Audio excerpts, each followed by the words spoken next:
Thank you, Mr. Speaker. I listen attentively. Mr. Speaker, there's a fancy word called caitiff. I will not say who caitiff is, but I will look in the direction of Catiyus.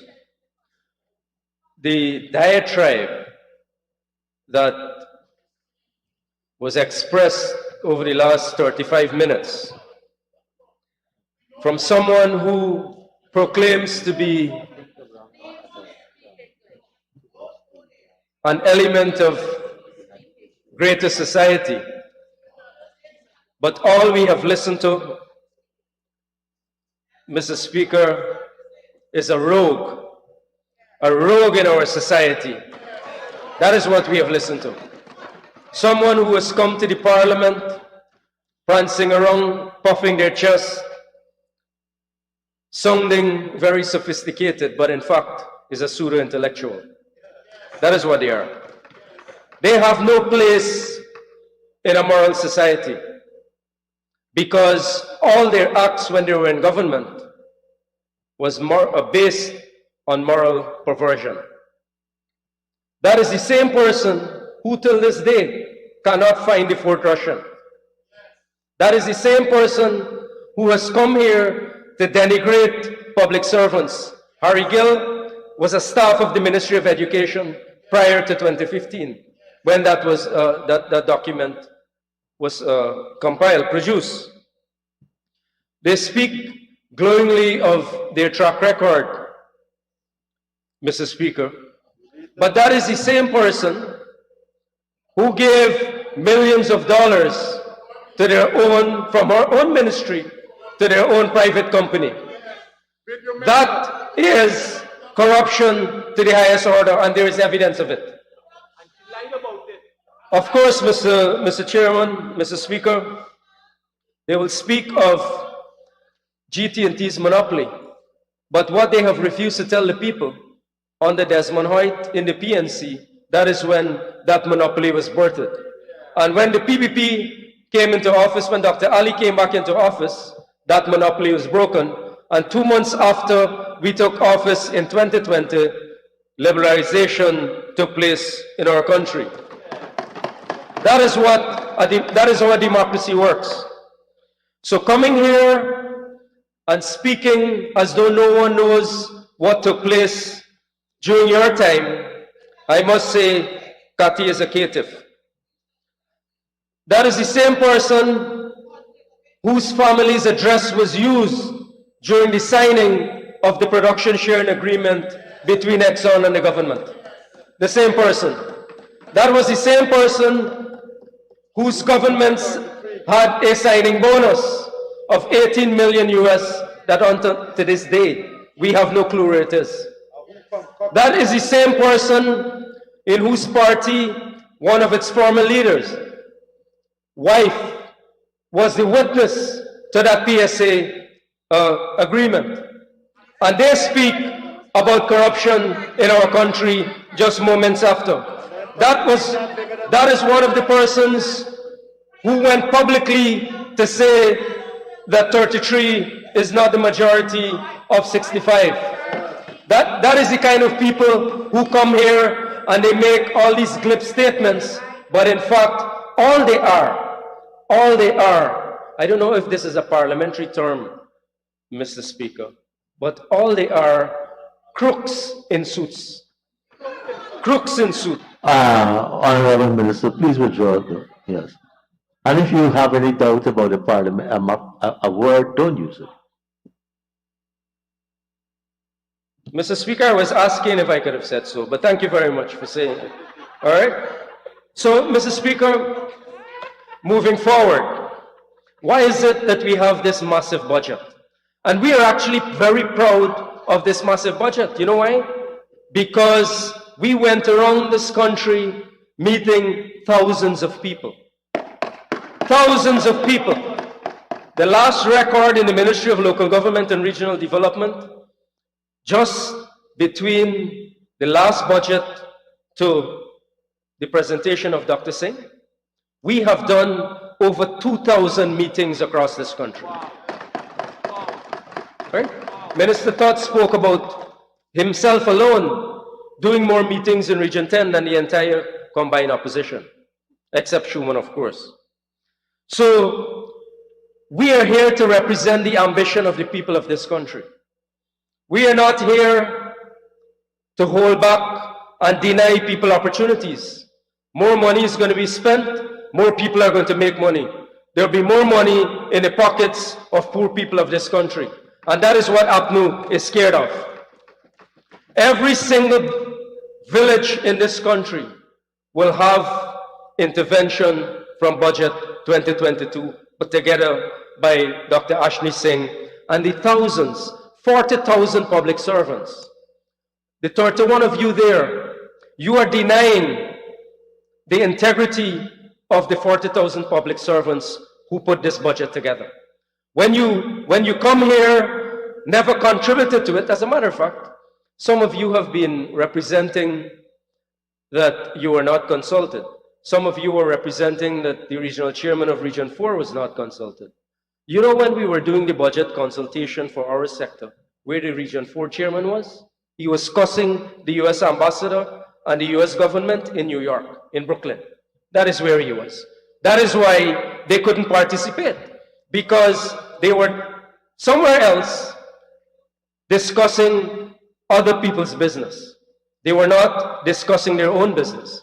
And as a matter of fact, for Nemo's Fulu's case, in 2020 and 2021, in her own village, when PNC and APNU could not do a single street, we did 3 streets in Maka.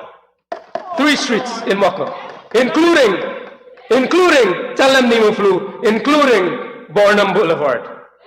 They couldn't even do Barnum's Boulevard. We did it. So then they come here, Mr. Speaker, and they're not representing the people of Region 4, you know. This year, the budget of Region 4 is the biggest ever, even when they were in government. It is almost $1 billion more. But you know what they come here to say? That the regional chairman got $3 million. That is what they're representing. But actually, they are leaders of your own party that called me to say that the Region 4 chairman was not doing justice to the people of Region 4. So they say, Nigel, you focus on working in the villages. That $3 million that they're fighting for, it was for a conference that they put together. And guess who was going to get the catering and the hosting for the conference? One of their cronies in the media.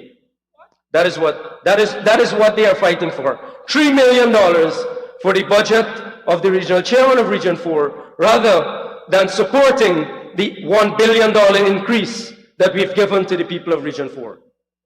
It is, shame is probably a non-parliamentary term, but I think shameless is not. And that is what the people of APNU, AFC. Honorable member, it is on parliamentary again. Please. You're going good without trying to use those adjectives. So, Mr. Chairman, sorry that I used that word. But could I, Mr. Chairman, use a synonym? Could I say that it is Annette Ferguson? Could I say Annette Ferguson then, Mr. Chairman, Mr. Speaker?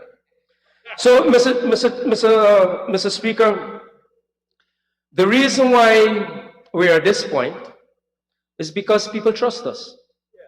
This very amphitheater is one of the tools where that process of trust building began. This is also one of the places where people totally lost trust in the APNU AFC. This here is where the recount was done. This here is where the results were tabulated. And the PPPC won the elections handsomely. This is where President Ali was also sworn in, and our Attorney General, and our Vice President, and of course our Minister of Governance, and as a matter of fact, all of us members of the Cabinet. This here is the symbol of democracy in our country, and I am happy that our Speaker has us here in Parliament. Mr. Chairman, trust is very important. But how can people trust the APNUFC when all that they have done, they have been fibbing for 5 years. What have they done? How can you be trustworthy when you're not competent? How can you be trustworthy when you're not competent? What have they done in 5 years to prove that they are competent? If they were competent, they would have been in government. I say no more. If they were competent, they would have been in government. If someone is competent, Mr. Speaker, they would not be moving from ministry to ministry like Annette Ferguson. All right? They would not be hopscotching from ministry to ministry. You know why? Because President Granger had no confidence in Annette Ferguson. But how can you be confident? How can you be confident in someone who's campaigning in a cemetery? How can you be confident? So, Mr. Speaker, there's also this issue of credibility. And the mere fact that we are standing here as a government, presenting a budget on behalf of the people of this country, shows that people see us as credible leaders. But how can you accept the 31 APNU AFC members of parliament as credible leaders? Well, it's starting now because, you know, as we are in that, Honorable Ramson, as we are in that, this same sanctified body called the Dome of the Arthur Chung Conference Center. This here is also the place where the opposition leader of PNC was driven out. This same place. You know why? Because here is where the divine things happen, not the sanctimonious things that you do across there. And the sanctimonious people that you pretend to be. A set of pretentious people you are, all of you. A set of pretentious people. You know, you listen to no one, but you come here and make all kinds of false pronouncements. This old mantra that you have of corruption and discrimination. Let us go into your history. It is globally documented that the PNC is a racist party. It is globally documented. Since 1973, it has been documented. It was in WikiLeaks. The PNC is a racist party. And naturally, you will have nothing else to say. You can't go into the villages and speak about development because you've done nothing. You can't go into the villages and speak about your track record, but you do nothing. Of course, Ferguson can go to a cemetery in Charity and speak of her track record. That is what Ferguson did. And at Ferguson, people of Guyana went to Charity on the Essequibo Coast and spoke at a funeral and asked a dead man to vote for APNU. All right? And forgot his name too. Turn up to the people in funeral, Brother Raymond funeral, and call him Brother James. Right? Brother Raymond, yeah. So, I don't understand, you know. 31 rabble rousers are trying to change the course of this country. No, we're not going to allow it. We will never be bullied again. Never be bullied. This is the wrong team you're trying to bully. We are not going to be bullied. So please, sing that in. We're not going to be bullied. Then, Mr. Speaker, the person who's coming after me is fighting to be the opposition leader. Yeah. That person, a senior counsel, a senior counsel in this country, fighting to be the opposition leader of, and guess what? He contested to be the chairman of the PNC. He got 200 and something votes, and a guy who works at a mortuary got 400 and something votes. The chairman of the PNC, Mr. Speaker, I went to President's College, right in the first batch. They like to speak about it as Burnham School. I had the personal satisfaction of meeting Burnham. Many of them never did. I met him in person. And you know what? And I always remember his posture. He was sitting in the common room, and then I think his PA then was, his ADC was Walton, Honorable Prime Minister. And all I remember Burnham doing, plaiting his feet, and he made a sign like this to Walton, and then Walton turned up with a pack and opened it and lit a cigar in front of all of us. We were 11 years old in the President's College. But look, he is held in such esteem by some people. And look what his party has come to. Look what his party has come to. The chairman of his party used to work at a mortuary. The vice chairman of Burnham's party, as a regional engineer of Region 5 GWI, they built an office that was estimated at 12 million Guyana dollars. When we counted, it was 72 million and still not yet complete. Shame. Well, I can't say shame again. I have to say Annette Ferguson again. Now look at the part. In spite of what we may think of, you still have to use honorable. Okay, Honorable Annette Ferguson. So, Mr. Chairman, to use a phrase of my colleague Dr. Ashni Singh, the high point, the piece de resistance.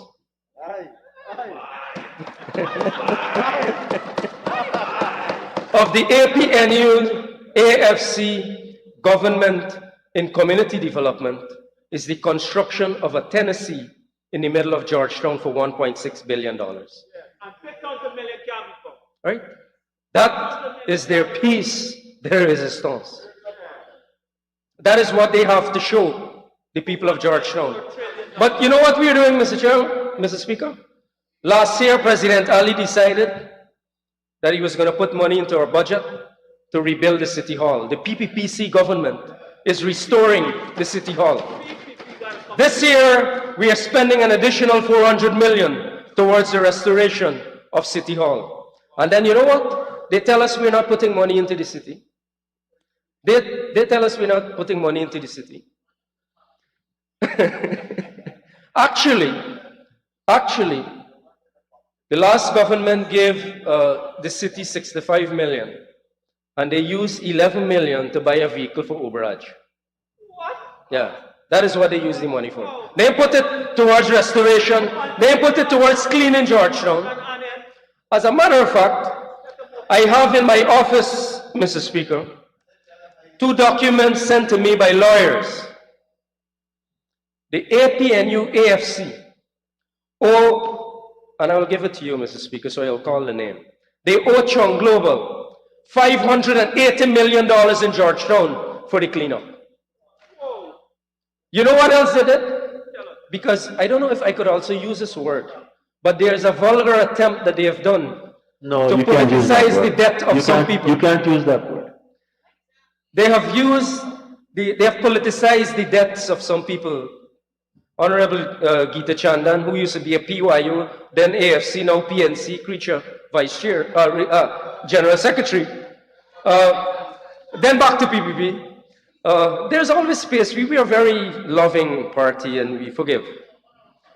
The family of Cromewing, the last government owed that family $40 million. $40 million. And every day those people badger me about the disservice that the last government did to them. And those people come to our parliament preaching, but then the Barbadian ambassador, what did he say? Sanctimonious gangsters. That is who you are. That is who you are, John Beale. Sanctimonious gangsters. So I am terrified that Burnham's party is now run by a mortician and not by a senior counsel. What a brilliant man is Burnham, a senior counsel in his own. All right. But and guess what, Mr. Speaker? The man who is now leading his party is probably the most racist person in this country. Or he is the most racist person in this country. All right? And I was hopeful. I was told, Shara Duncan told me that Honorable Shara Duncan told me that Norton was going to come to Parliament yesterday, so I brought a turkey feather. But I didn't see him turn up because I wanted to light my turkey feather. All right? So I agree with Mr. Granger. I agree with Mr. Granger. Norton is a disservice to boredom. And Norton really should not be the leader of the PNC. As I'm actually, they're so confused. Someone from Golden Grove, the village that I spent 5 years of my life in, that Honorable Ferguson, Ferguson has not gone to for a long time. They went. Whilst we were having the debate here, Mr. Chairman, Norton was in Golden Grove sharing flyers. And one of the flyers said that the PNC wanted $125,000 as the minimum wage. Look, Brother James is saying the same thing. But guess what? Ramjatan came here, AFC, but he said 100,000. But they're not anymore the coalition. They are the APNU AFC coalition. That is what they are. They're the coalition. So, Mr. Speaker, a lot of people would like for me to say too that we believe in democracy. We believe in people's choices. We believe that for our country to continue to evolve, for development to come flowingly to our people, that we must have local government elections. We are going to have local government elections this year. We have budgeted billions of dollars for local government elections, and we are going to have local government this year. However, I've read in the online news 2 days ago that the APNU AFC GCOM commissioners, they have put some effort towards stymieing the conduct of local government elections this year. So you know what? You know why they don't want local government elections this year? Because they're not sure if they're going to contest as APNU AFC or PNC. So that is, you are in a quandary. The PNC is in a quandary right now. Because, so they are threatening the conduct of local government elections. But Madam Teixeira will speak more about that. We have budgeted billions of dollars for GCOM, in excess of 4.1 billion, and local government elections is on the card for the government during the course of this year. Actually, I noticed they've asked me a question on local government elections, but I want to make some revelations, Mr. Speaker. One of their MPs and one of the leaders, an EXCO member of the PNC called me and said that we are happy that the government, they said y'all, right? They said y'all didn't have elections for chair and vice chair at the end of the year, and they were grateful for the directive of the Attorney General. So I asked why, and they said there are some constituencies that we are fearful of losing. So they want to remain that way for the next few months. They were scared of losing some of their NDCs. But you know what? Come local government elections, you're going to lose a lot of NDCs. You're going to lose more constituencies. You will lose more constituencies. All right? But here what? They are accustomed. Losing has become legendary in the APNU AFC. They have lost the no confidence motion. They lost the 2016 local government elections. They lost the 2018. They lost the 2020. And by the way, the person who is going to come to speak after me is supposed to be their legal guru. But every single case on the Constitution. But AG, Honorable AG, Mr. Speaker, could I ask him? If you are supposed to be like a constitutional lawyer, you are supposed to know the Constitution? But he has lost all the cases to our AG. All the constitutional cases, Roysdale Ford lost, Honorable Member, to the Honorable AG. So, and also the former Attorney General, the wise Basil Williams, you know. So, Mr. Speaker, corruption stalked our land for too long. Corruption stalked our land for too long. And the people, I can go one by one. One of them stole 5 million on the sled. And you know what he bought? A white BMW in Linden. Not pigs, BMW. And you know what? Well, I don't have to repeat. I just hope that the Guyana police force, they're listening. I hope SOCO listening. The barber chairs, imagine. Nearly $5 million in barber chairs. There is one, I wouldn't call Vincent Henry's name, but the one in Region 9, $163 million passed through his hands. Right? He buy a ranch. He buy a ranch. But I just hope. Alright? It's Kazakh? Yeah, Kazakh. 163 million. Then there is my good friend. Right? There's my good friend. You know, she got a house lot, Mr. Speaker. And when she started to build the house, she realized the house bigger than the land. So she gave herself 3 more house lots. 3 more house lots she gave herself. Right in Eccles. The second biggest building in Eccles belongs to her. After the mall.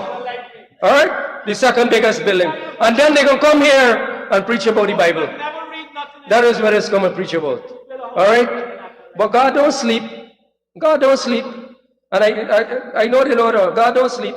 Some people think they can come and hide and lie, you know. So then, Mr. Speaker, the other day, one of them, you know, whilst he was speaking, he realized he was running out of things to say, so he started to mash brakes. But you know, that person, Mr. Speaker, is a billionaire. 5,000 firearm licenses at $1 million is $5 billion. That's 25 million US. And you know what? You all remember the story? 5 million transferred to a Citibank account in the US. And you know what else? Started a securities firm. And they were given that security firm almost twice as much the daily rate as the other security firms. And you know what else they invested the money in? A private hospital. I'll tell you all the name later. All right, but I wouldn't look in Ramjatan direction. I would not look. Then I can't speak about the caitiff. I just spoke about her pseudo intellectualism.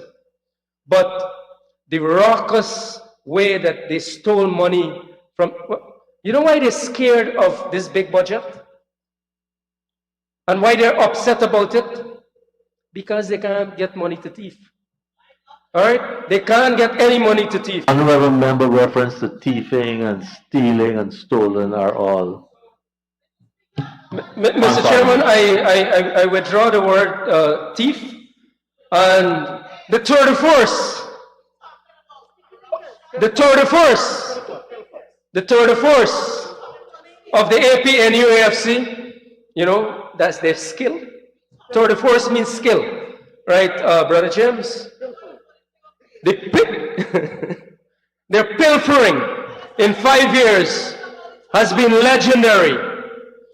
Over $1 trillion can be converted into public development in our country. They spent over $1.3 trillion. 1.4, I stand corrected. And what do they have to show for it?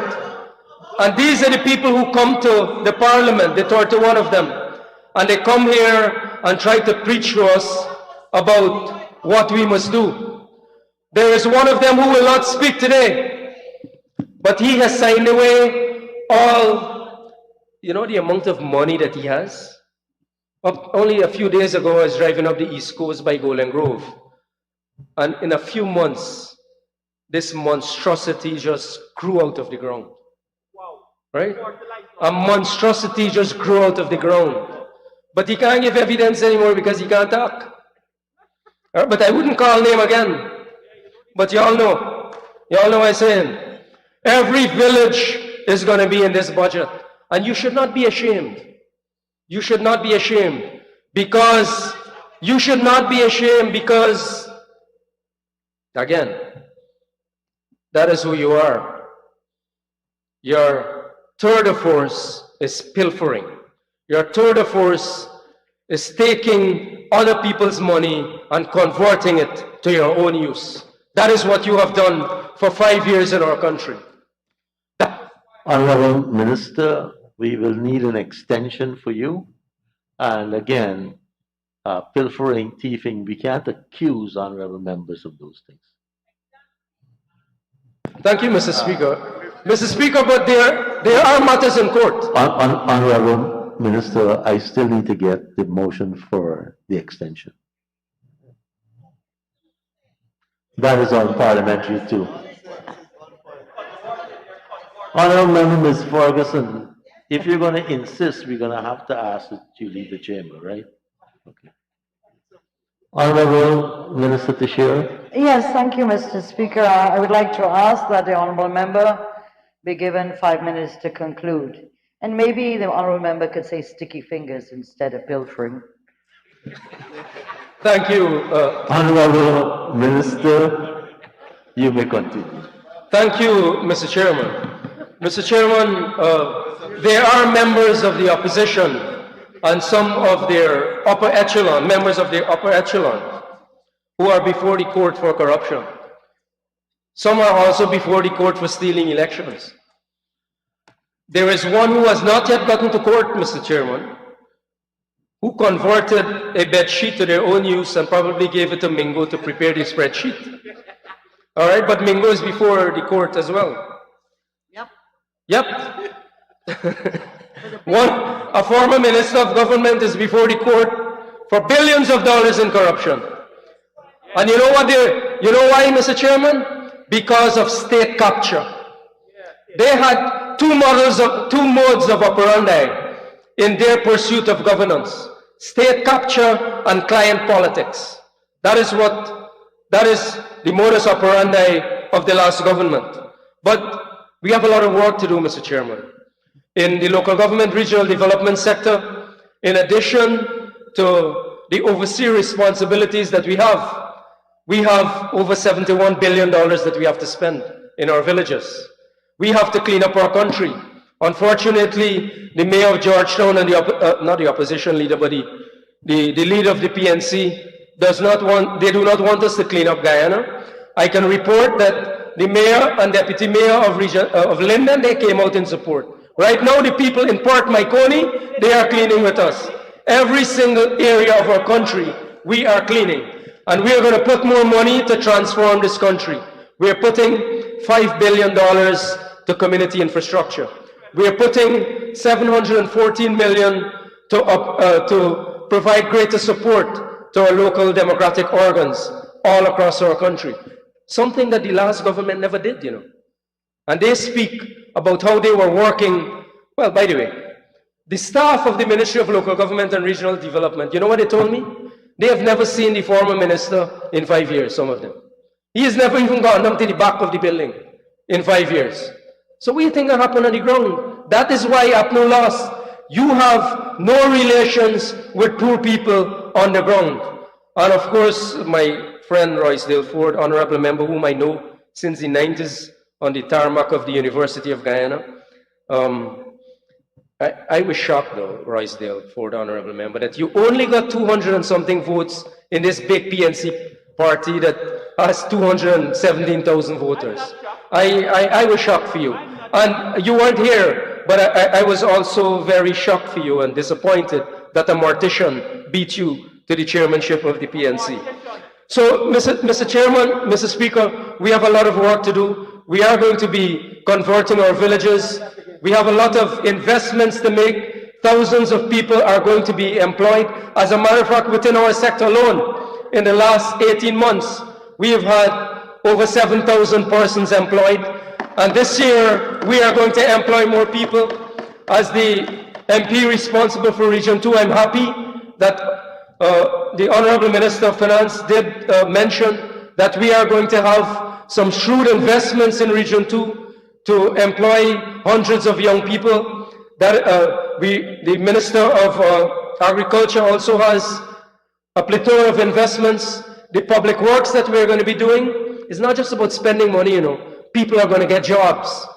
The housing development, people are going to get jobs. My friend Pandit Dinesh Jaiprasad across there, when I was in Port Morant, you know what he did, Honorable Susan? He commended our government and you specifically for the work you have done, giving them street lights and doing roads in his constituency. And then they come here in the parliament, and you know what, they got to bite their tongues. Mr. Chairman, finally, before I close, when I listened to the Honorable Katiyu spoke, I was wondering, you know, some of them were saying that there is a problem of fish catch in our country.